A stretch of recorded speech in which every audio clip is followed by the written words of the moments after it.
Hello, నేను doctor Gopichand అండి. నేను urologist, Yashoda hospital consultant urologist with practice of around 25 years. ఈ క్వశ్చన్ సూపర్బ్ క్వశ్చన్ అండి. ఏంది అంటే, అన్కంట్రోల్ డయాబెటీస్ ఉంటే యూరిన్ ఇన్ఫెక్షన్ అవుతుందా, కిడ్నీకి ఏమైనా ఇంపాక్ట్ అవుతుంది? ఇది చాలా ఇంపార్టెంట్ క్వశ్చన్. ఎందుకంటే అన్కంట్రోల్డ్ డయాబెటీస్ లో డెఫినెట్ గా యూరిన్ ఇన్ఫెక్షన్ వస్తుందండి. అంటే ఎందుకంటే ఈ షుగర్ లెవెల్స్ ఆ కిడ్నీలో ఎక్కువ ఉండడము, మూత్రం సంచిలో ఎక్కువ ఉండడము, దీనివల్ల ఈ ఆర్గానిజమ్స్ యూరిన్ బ్లాడర్లో ఎక్కువ గ్రోత్ అవుతుంది. ఈ గ్రోత్ వల్ల మనకు యూరిన్ ఇన్ఫెక్షన్ రావడము, యూరిన్ ఇన్ఫెక్షన్ కాకుండా కూడా అక్యూట్ పైలోనెఫ్రైటిస్ అంటే కిడ్నీ కూడా ఎఫెక్ట్ కావడం. ఇప్పుడు నాకు ఐసీయూలో ఒక పేషెంట్ ఉన్నాడండి. ఎగ్జామ్ బాగున్నాడు, కానీ just because of uncontrolled urine కంప్లీట్గా సిక్ అయిపోయి బయలాటరల్ పైలోనెఫ్రైటిస్ వచ్చి క్రియాటినిన్ లెవెల్స్ పెరిగిపోయినాయి, సెప్సిస్లో ఉన్నాడు ఆయన. అంటే చావు బతుకు లెవెల్ వరకు ఉన్నాడు. సో మనం ఈ డయాబెటీస్ని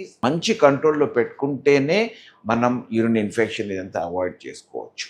కిడ్నీ డ్యామేజ్ కూడా commonest cause of kidney damage is uncontrolled diabetes, uncontrolled hyper tension. మనం అనుకుంటాము కిడ్నీ డ్యామేజ్ ఫుడ్ వల్ల వస్తుందా, స్టోన్ వల్ల వస్తుందా, ఎన్ని వేరియస్ రీజన్స్ ఎతుకుతూ ఉంటాం. కానీ ద కామనెస్ట్ ఇటియాలజీ కాజ్ ఏంటంటే, root cause uncontrolled diabetes, uncontrolled hypertension. Very important. ఇప్పుడు షుగర్ కంట్రోల్ చేసుకోవడము, బీపీ కంట్రోల్ చేసుకోవడం ఇమీడియట్గా మంచి ఎఫెక్ట్ రాదు, కానీ లాంగ్ టర్మ్లో డెఫినెట్గా ఈ కిడ్నీ డ్యామేజ్ తగ్గడం చేస్తుంది. ఈరోజు మనం మాట్లాడదాం యూరిన్ ఇన్ఫెక్షన్ లేడీస్లో ఏమన్నా ఎక్కువ, ఫిమేల్స్లో కామన్గా ఉంటుందా? లేడీస్లో, ఫీమేల్స్లో యూరిన్ ఇన్ఫెక్షన్ రావడము is much much more common than mails. కానీ మెయిల్స్లో యూరిన్ ఇన్ఫెక్షన్ వస్తే మాత్రం మనం ఇంకా ఎక్కువ సీరియస్గా ఏమన్నా సెకండరీ కాజ్ ఉంటుందని మనం కనుక్కోవాలా. ఫీమేల్స్లో యూరిన్ ఇన్ఫెక్షన్ వస్తే మాత్రం సింపుల్ ఎగ్జామినేషన్స్ లైక్ అప్పుడప్పుడు అల్ట్రాసౌండ్ చేసుకోవడం, యూరిన్ ఎగ్జామినేషన్ చేసుకోవడం, యూరిన్ కల్చర్ చేసుకోవడం, ఇవన్నీ కాకుండా ముందే సిరప్, పొటాషియం సిట్రేట్ వాడడము, చిన్న యాంటీబయాటిక్ లైక్ ఓఫ్లాక్స్ వాడడం, ఇవన్నీ వాడితే ఈ ఇన్ఫెక్షన్ మామూలుగా కంట్రోల్ అయిపోతుంది. ఈ మిడిల్ ఏజ్డ్ ఫీమేల్స్లో సంవత్సరానికి 2 నుంచి 3 సార్లు కొంచెం లోవర్ యూరినరీ ట్రాక్ట్ ఇన్ఫెక్షన్ రావడం చాలా కామన్ అండి. లోవర్ యూరినరీ ట్రాక్ట్ వస్తే మాత్రం, ఇన్ఫెక్షన్ వస్తే మాత్రం ఎక్కువ జ్వరం ఉండదు, మంట, తరచు యూరిన్ పోవడము, యూరిన్ వస్తే తొందరగా పోవడం, ఈ కామన్ సిమ్టమ్స్గా ఉంటాయి. దీనికి మైల్డ్ యాంటీబయాటిక్స్ ప్లస్ కొంచెం పొటాషియం సిట్రేట్ వాడడము, క్రాన్బెరీ అని టాబ్లెట్స్ వాడడం దీంతో సరిపోతుంది. ఫ్రీక్వెన్సీ పెరిగితే మాత్రం డెఫినెట్గా మనం ఇంకా డీటెయిల్గా యూరిన్ ఇన్ఫెక్షన్. ఎందుకు కామన్ అంటే, యూరినరీ ట్రాక్ట్ దగ్గర ఉంటుంది కదా మన బ్లాడర్, దానివల్ల కామన్. అనాటమికలీ కొంచెం they are more prone to urine infection అండి. మనం మాట్లాడదాం కిడ్నీ స్టోన్స్.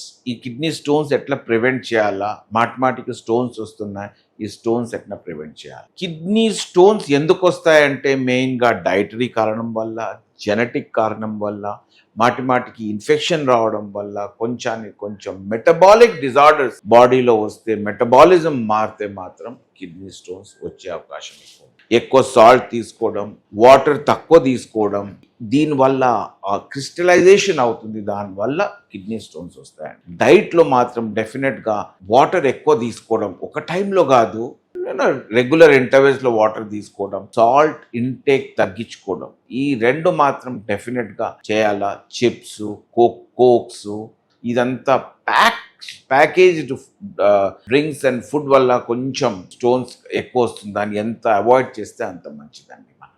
బ్యాలెన్స్ డైట్ తీసుకోవడము. I'm not against non veg, కానీ అప్పుడప్పుడు కొంచెం తగ్గియడం, ఎక్కువ తీసుకుంటా అంటే ఒక 2-3 times ఇన్ a వీక్ తీసుకోవచ్చు, అదేం ప్రాబ్లం ఉండదు. అండ్ ఫ్రూట్స్, వెజిటబుల్స్, మరి ఒబేస్ కాకుండా చూసుకోవడం, ఏమైనా డయాబెటీస్ ఉంటే డయాబెటీస్ కంట్రోల్ చేసుకోవడం, యూరిన్ ఇన్ఫెక్షన్ ఉంటే యూరిన్ ఇన్ఫెక్షన్ కంట్రోల్ చేసుకోవడం. These are the basic things మనము కిడ్నీ స్టోన్ ఫార్మేషన్ రాకుండా చూసుకోవడం. ఇంకా రిపీటెడ్గా వస్తే మాత్రం డెఫినెట్గా మెటబాలిక్ అనాలిసిస్ అని ఉంటుంది, అది చేయించుకోవడం.